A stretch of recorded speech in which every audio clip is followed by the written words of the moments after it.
هاي يا حلوين، عاملين ايه؟ يا رب تكونوا بكل خير. فيديو النهارده سوري ان هو ممكن يكون طويل شويه، وكالعاده محتاجه ان انا اعرف رايكم. فلو ليكوا اي راي، حاجه حابين تزودوها، حاجه حابين تقولوها، اكتبوها في الكومنتس، وانا بشوف الكومنتس كلها وبرد عليها كلها. انا هنا كالعاده عامله الكوفي بتاعتي وهشربها معاكم واحنا بنتكلم.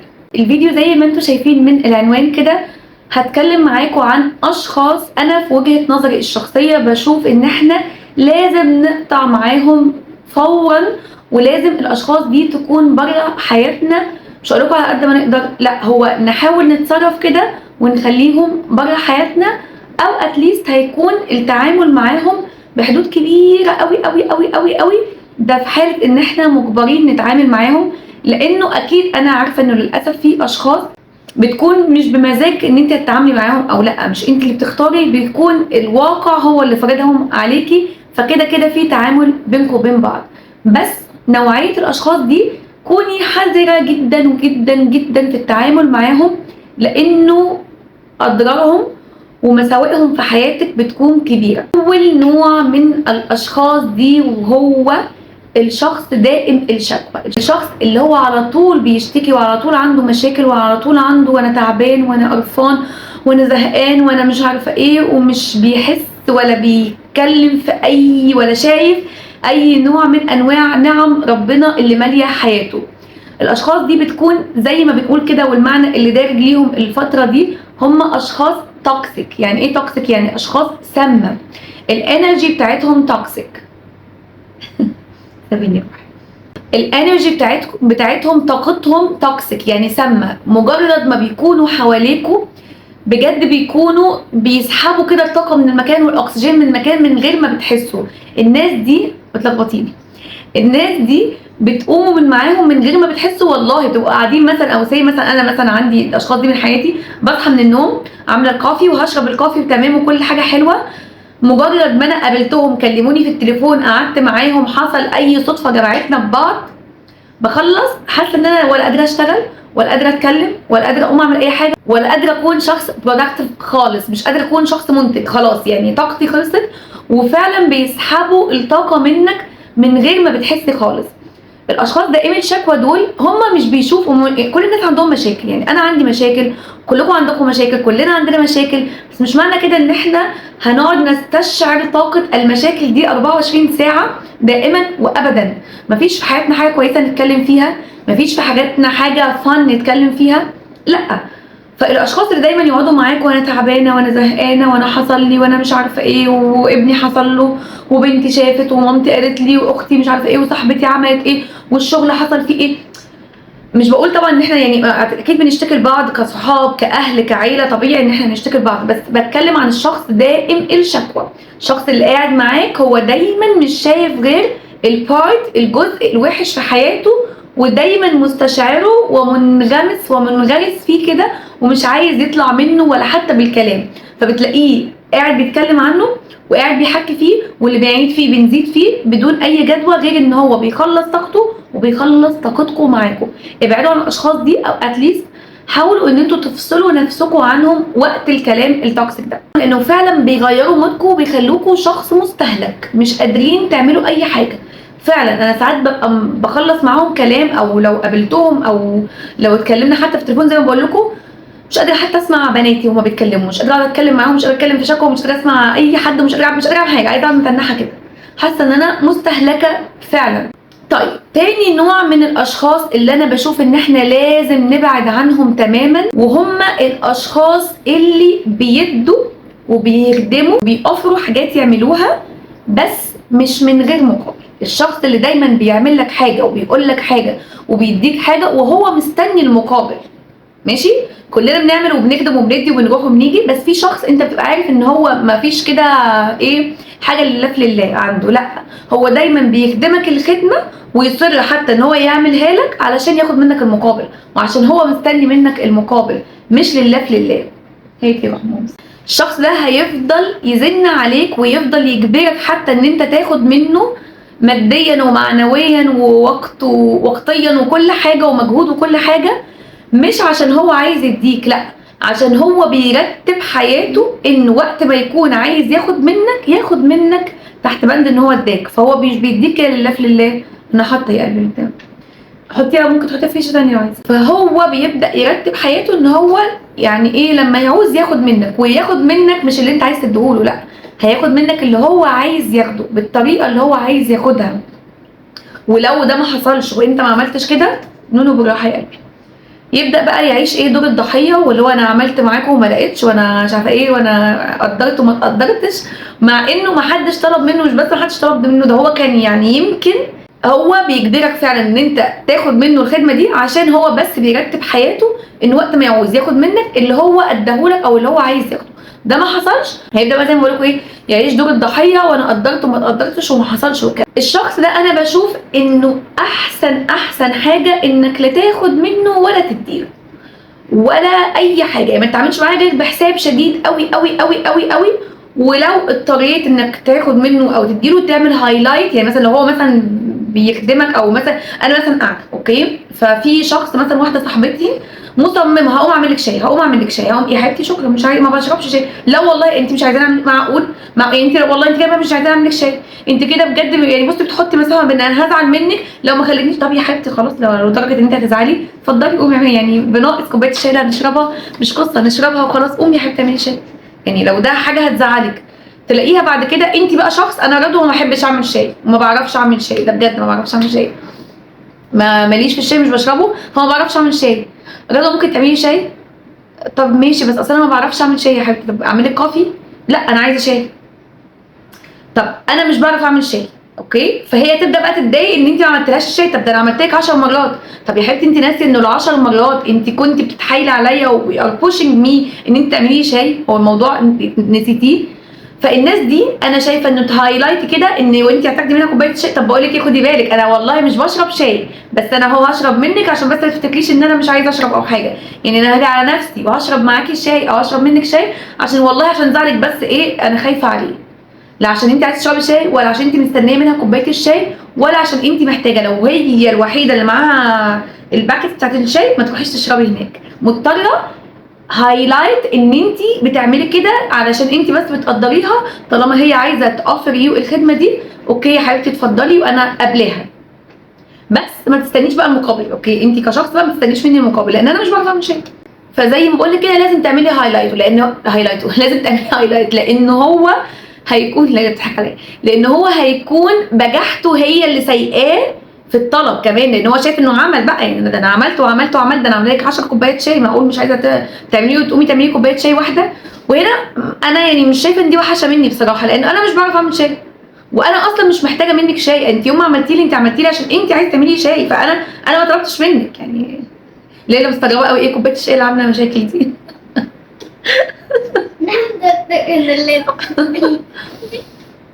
اه فاهمني، فهتكون بجاحة الشخص ده هو اللي سايقاه في الطلب، وفي العشم هيكون واخده، مش العشم بقى البجاحة واخداه، لانه اوريدي هي فاكره ان هي كده عملت لك ايه 15 كوبايه شاي اوكي، فك بقى الشاي. الشخص بعد كده او النوع بعد كده من الاشخاص اللي المفروض نقطع علاقتنا بيهم، انا بشوف ان هم الاشخاص قلالات الادب او قلالات الذوق بالمعنى المحترم. يعني ليه بقى؟ في ناس كتير قليله الذوق بس في ناس تبقى واضحه ان هي قليله الذوق او قليله الادب. الاشخاص دي انا بشوف وجهه نظري ان هم هيجبروكوا تعملوا حاجه من الاثنين، والحاجتين بالنسبه لي مش كويس. اول حاجه يا اما انتوا هتسكتوا لان انتوا مش حابين تنساقوا ورا قله الذوق وقله الادب دي، وتروحوا بقى نفضل نقل في ادبنا ونقل في ذوقنا، مش عايزين تغيروا من طبيعتكم. انا نوع من انواع الناس دي، انا ما بحبش ان انا افضل، وكنت قلت لكم الموضوع ده في فيديو قبل كده، ما بحبش افضل اغير شكل معاملتي على حسب مين اللي بيتعامل معايا. بحس ان انا في الاخر انا خدت وحشت الناس كلها، فاخدت الطاقه الوحشه من كل الناس، مع قليل الادب قليله الادب، ومع اللي مش محترم مش محترمه، ومع طويل اللسان طويله اللسان. طب ما انت مش هنفضل بقى نقعد نتعامل مع الناس كده. فده اول اختيار. اول اختيار التاني ان هم هيجبروكوا ان انتوا تسكتوا، فهتبقى انتوا بتقبلوا قله الذوق وقله الادب. فزي ما بقول لكم كده انا بشوف انه هتكون قدامكم حاجه من الاثنين، يا هنرد بطريقه قله الادب تتناسب مع الفعل اللي هم عملوه، وساعتها انت كشخص سوي هتحس ان انت متضايق لان انت رديت بطريقه مش مناسبه لطبيعتك انت الشخصيه ومش حاببها، بس كنت مضطر انك انت ترد بيها. يا اما هنسكت عشان مش عايز يكون ليك رد فعل مش محترم، وساعتها برضه هتتضايق لان انت حاسس ان انت سكت وان انت ما كانش ليك رد فعل على قله الاحترام اللي حصلت معاك دي. فانا بشوف انه احسن حل نحط نهايه للعلاقه دي. لو ما ينفعش يبقى نوضع كده حدود صارمه يعني ما فيهاش بقى جدال، علشان ما تضطريش ولا تردي ولا تتجنبي، يبقى اصلا المعامله ما فيهاش المساحه اللي ممكن نقل ذوقنا ونقل ادبنا على بعض، علشان انا ولا هينفع ان انا ارد ولا هينفع ان انا اسكت. فاحسن حاجه انهي العلاقه. طب مش هتعرفي تنهي العلاقه، حطي حدود يبقى يعني بنتعامل على قد القد. وانا بقى للاسف انا بعمل كده مع ناس كتير، فهنا بيتقال ان او بيتشاف ان انا شخص بياع. انا مش فارق لي بصراحه، بس هنا انا بشوف وجهه نظري انه لا يا جماعه، انا مش شخص بياع على قد ما انا شخص مش بيقبل اختراق الحدود وقله الادب وقله الذوق.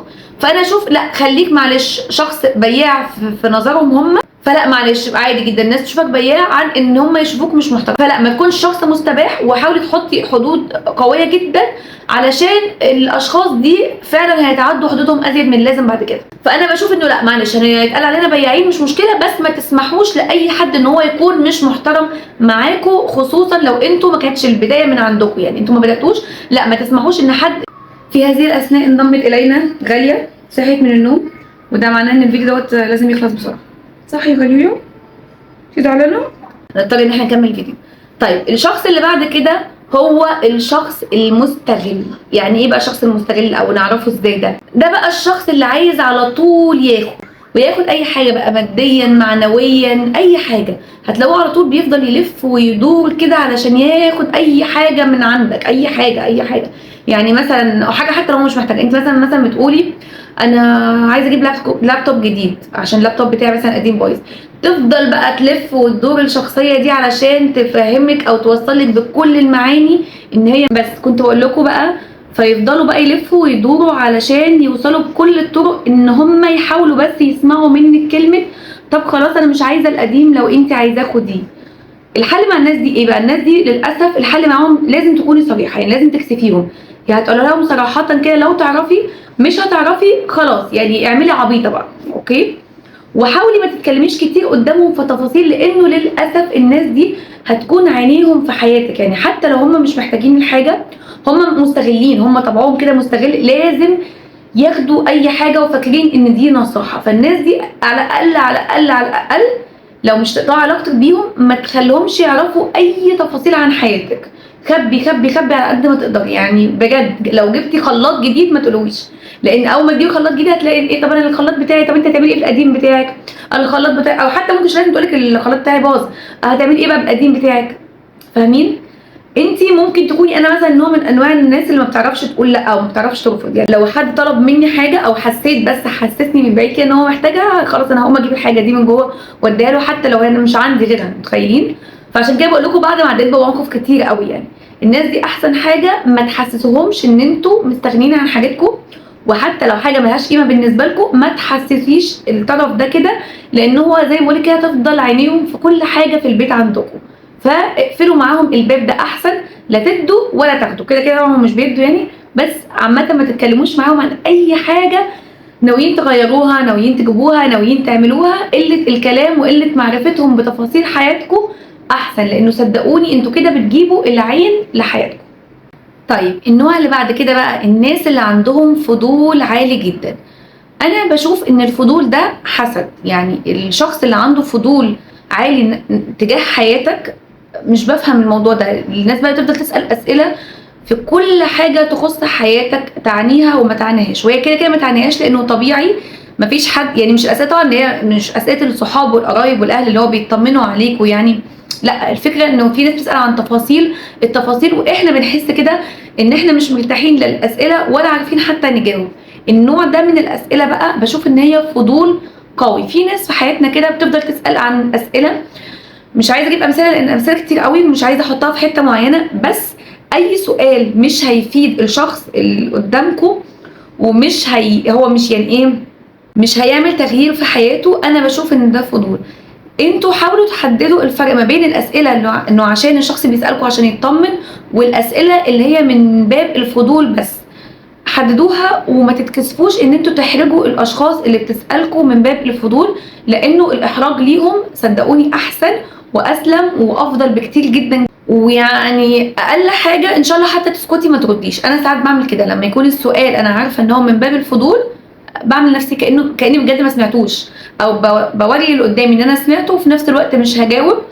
فافهمي اللي تفهميه بقى، لانه انا عارفه ان السؤال ده نوع من انواع الفضول، بس لانه اكيد مش هيفرق معاك انت او معاكي انت كشخص اجابه السؤال ده، غير ان انتوا عايزين تعرفوا علشان الفضول في حياتنا ده انا بصراحه مش بحبه ومش بفهمه ومش بترجمه غير على اساس ان هو فضول. فما بحبش الاشخاص اللي تكون الفضوليه في حياتي. وانا الحمد لله بشوف ان انا اشخاص اصلا ما عنديش فضول تجاه حياه اي حد خالص خالص، حتى الناس القريبين مني ما عنديش فضول تجاه حياتهم. فمش بفهم ان يكون في حد عنده فضول ناحيه ان هو يعرف تفاصيل كتير عني ما تخصوش في حاجه. اخر نوع من الاشخاص وهو الشخص اللي مش بيبادرك نفس المشاعر الكويسه اللي انت بتديها له. الشخص بقى اللي مش بيبادلك نفس المشاعر الكويسه ده، انا برضو مش بفهم ليه مفروض الاشخاص دي تكون موجوده في حياتنا، سواء بقى مشاعر كويسه او الشخص اللي مش بيبادلك نفس الاحترام، او الشخص اللي انت حاطه في مكانه في حياتك وهو مش حاطك في نفس المكانه. الاشخاص دي كلها مش مفهوم وجودهم في حياتنا. عيدوا كده ترتيب اولوياتكم، وعيدوا ترتيب الاشخاص في حياتكم، وحطوا كل واحد في مكانه الصح. يعني انتوا لو حاطين حد في مكان هو ما يستحقوش ومش بيديكوا نفس المكان ونفس الاهتمام ده، لا يا جماعه راجعوا نفسكم كده وحطوا كل واحد في مكانه الصح. بشوف انه ما ينفعش يكون الاحترام وان واي، وما ينفعش يكون الاهتمام وان واي، اتجاه واحد بس. لا، لازم يكون رايح جاي. بهتم بيكي فتهتمي بيا، بحترمك تحترميني، بديكي من وقتي تديني من وقتك بالقدر اللي مسموح. هو مش لازم يكون بنفس الشكل يعني، بس قصدي يعني ممكن انا مثلا واحده صاحبتي بكلمها هي مش بتكلمني عادي لو انا عارفه ان ده مش طريقتها، بس في نفس الوقت لازم يكون يعني في حاجه رايحه، في مشاعر حتى رايحه جايه. اوكي، حاولوا بس ايه يعني تحسوا الفرق وتفهموه. اوكي، بس كده هي دي الانواع. اي ثينك اصلا لو ركزتوا كده كويس مش هتلاقوا ان فاضل غير انتوا والكنبه. فتمام، احنا بقى والكنبه وكوبايه الكوفي كده، وابقى انا هنا وصلت لهدفي الحقيقي. محدش يعرف حد دايما. المهم، لا بتكلم بجد. راجعوا كده الاشخاص دي كلها، لو في اي شخص من الاشخاص دي في حياتكم حاولوا ان انتوا تتخلصوا من وجودهم في حياتكم. مش هقدر اتكلم اكتر من كده لان انتوا شايفين بدأنا نوصل لمرحله مش لطيفه اهي. شايفينها؟ say hi. هاي. ليه يا لوز؟ ليه يا حبيبي؟ لا خلاص، لا يا جماعه، خلاص اشوفكم بعدين بقى. اشوفكم ان شاء الله بكل خير في فيديو جديد. باي باي.